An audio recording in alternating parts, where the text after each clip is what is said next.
वाह खड़ी हो जा अमर पाल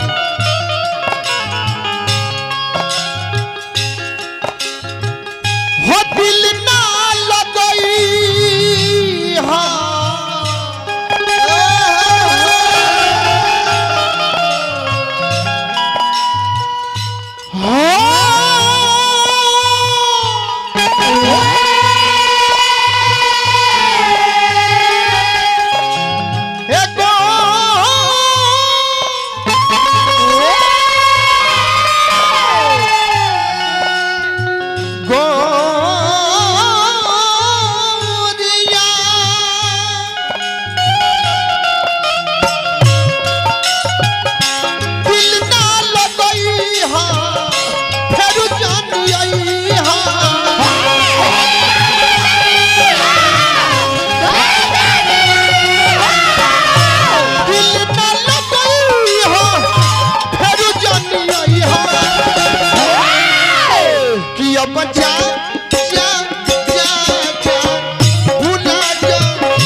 हमने कराना भैया पुरस्कार दिले बनी नारायण जरुआ का बना करा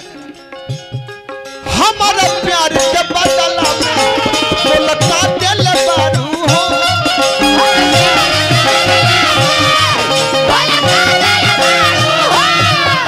तू जब दिल बारू हो तता ना दिल बारू हो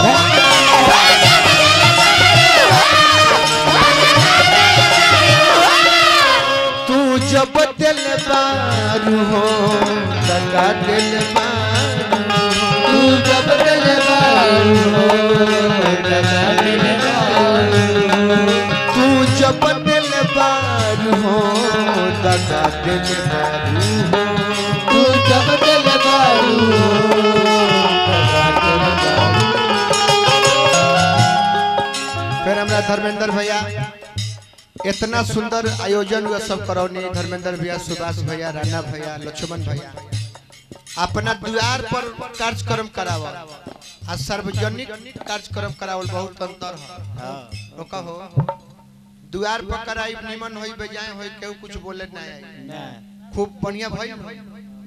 जरूरी नहीं है कि जितना उठल होई पैसा वही में हो जाए कुछ लगबो करी जे मेरे लोग के देवहू के पड़ी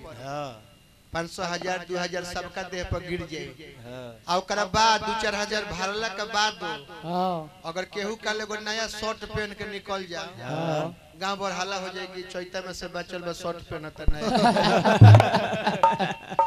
चप्पलों की ना भी बहागा लोग ना कहे कि चैतो करावे में कम फायदा नहीं नया चप्पल की पता चले कि घर ही से लागल आ इतना सफल कार्यक्रम में वो हमरा बुझता कि 3 दिन के अंदर ही कार्यक्रम परसों भाई हमारे फोन कहले कि भाई आवे के बताई आप आया जाइए गनी सफल कार्यक्रम हो यही से कहनी याद मत करी हा हम कभी सरई हा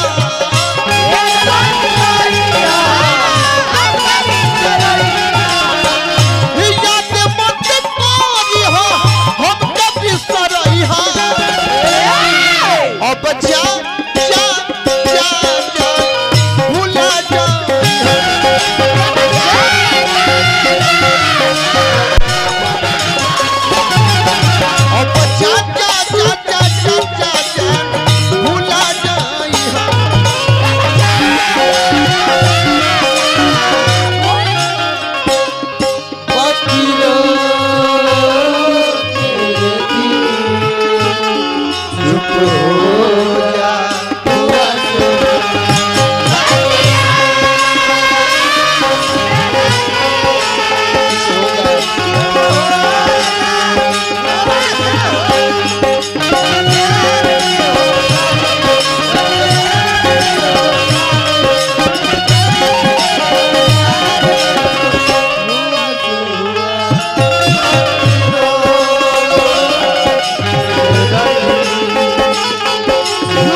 मंचुत घोषक भी हवे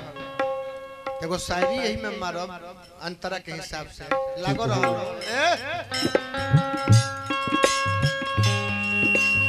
उसने मेरे जिक्र पर पलटना छोड़ दिया गलत है तो मैंने भी उसके बारे में लिखना छोड़ दिया। वाह वाह वो कहती रही कि रिश्ता निभाएंगे पर निभा न सकी, उसने मुझे छोड़ दिया तो मैंने भी उसे छोड़ दिया। विजय घर शायद जा ये सब हमार बबुआ हलो आवा ना नया आवा अब बहुत सुंदर शेर कहला और कुछ हमरा तरफ से इनाम भी लगल। वाह वाह एगो औरी मन पार आई गौरी को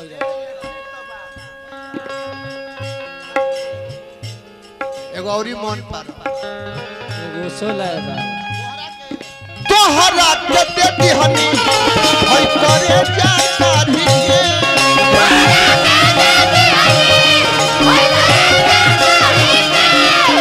तो बहु न कुछ जनल होल चल के सारी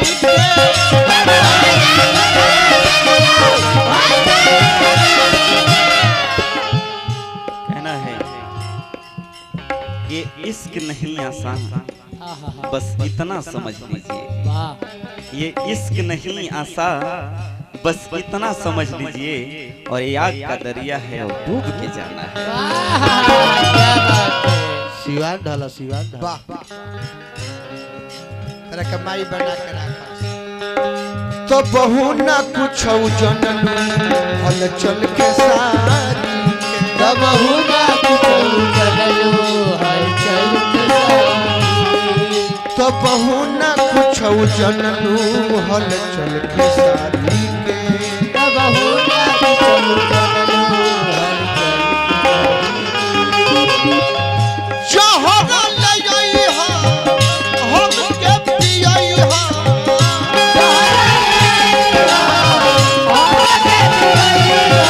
जहर ले आई हा हम के पियई हा। तो इतना सुंदर सुंदर शायरी कह देला हां हम 3 क्लास में रही तो एगो शायरी याद कैले रही बोली बोली बारी तो अय फूल फूल अय फूल फूल ए फूल मेरे फूल को देना हाँ अय फूल हाँ ए फूल फूल मेरे फूल को देना हाँ कहना कि तेरे फूल ने हाँ ये फूल दिया है वाह वाह फूल से गुल बुझाइल है ना बुझाइल तरह हमारे के ना बुझाला तारा जितेंद्र ना बुझाई ई तब मेरा रू से बते मेरा ई तो जाना लेके मिलल मार के चल जहर ले आई हम के पियई हा अरे यही से मरले रहे इससे मर ले और तो हो गई तब मर ले कि अब जा जा जा भुला जा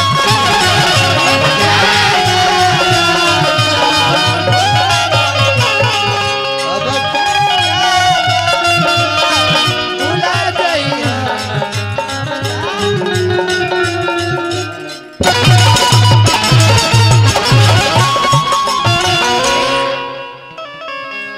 तब बेरा के काहे के एगो दुगो झाल गड़बड़ा दिहल जाओ जाल धला सब जाल फिर भाई जाल उठा के लियो